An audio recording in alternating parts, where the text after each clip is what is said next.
কি করেছো আমার রাজ্যের হাল? আমার রান্না করা বিরিয়ানি খেয়ে তুমি করেছো কি হাল? এখন আমি ঘুম থেকে উঠে কি খাবো তোমাদের বাল? কে খেয়েছে সেই বিরিয়ানি, আমার রান্না করা বিরিয়ানি? জনাব, বন্দি করো তাকে। পারবো না মহারাজ। কেন পারবে না, কেন পারবে না?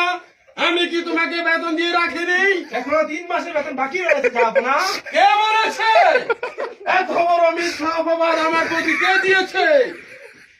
আমি তো প্রত্যেক মাসের বেতন তোমাকে দিয়ে দিই। কে বলেছে এখনই বলো, তোমার গর্দান নিয়ে নেব আমি।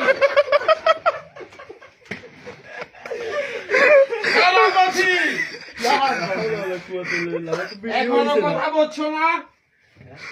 কে বলেছে তোমাকে মিথ্যা অপবাদ আমার প্রতি দিতে? জয়নাল দিয়েছে। কেউ বন্দি করো।